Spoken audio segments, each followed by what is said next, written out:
Welcome to Polytent Media. Konda Murali ఫ్యామిలీకి సంబంధించి వరంగల్లో జరుగుతున్న రాజకీయపరమైన వివాదాలు కొనసాగుతూనే ఉన్నాయి. ముఖ్యంగా కొండా మురళికి సంబంధించి తాను ఎక్కడా తగ్గే ప్రసక్తే లేదని పదే పదే చెప్తున్నారు. క్రమశిక్షణ సంఘం ముందుకు హాజరయ్యారు. ఆ తర్వాత మీనాక్షి నటరాజన్ని కూడా కలిసినప్పటికీ వాళ్ళు మాత్రం తమ ఫ్యామిలీకి సంబంధించి, కొండా ఫ్యామిలీకి సంబంధించి ఏదైతే వైఖరి తీసుకున్నారో దానికి మేము కట్టుబడి ఉన్నామని పదే పదే ప్రకటనలు చేస్తున్నారు.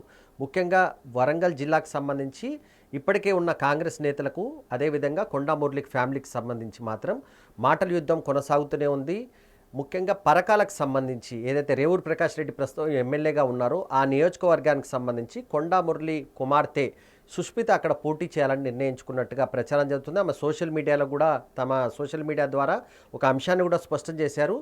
వచ్చే ఎన్నికల్లో తాను ఇక్కడి నుంచి పోటీ చేస్తారు, ఎక్కడి నుంచి అంటే పరకాల నుంచి పోటీ చేస్తారని ఆ అమ్మాయి ప్రకటించింది. దీనిపైన కాంగ్రెస్ నాయకులు, ముఖ్యంగా లోకల్గా ఉన్న వరంగల్లో ఉన్న నాయకులు పార్టీ నాయకత్వం దృష్టికి తీసుకొచ్చారు. మమ్మల్ని డిస్టర్బ్ చేసే ప్రయత్నం చేస్తున్నారు, దీనివల్ల తమకు ఇబ్బంది అవుతుందన్న అంశాన్ని వాళ్ళు పదే పదే చెప్పినప్పటికీ కొండా మురళి మాత్రం ఎక్కడా తగ్గినట్టుగా కనిపించట్లేదు.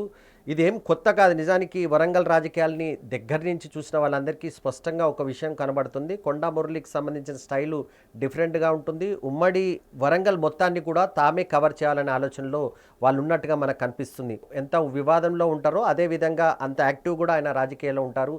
మనందరికీ తెలుసు, ఆయన చివరికి రామ్ గోపాల్ వర్మతో కలిపి ఒక సినిమా కూడా తీశారు, కొండ అనే ఒక సినిమా కూడా వచ్చింది.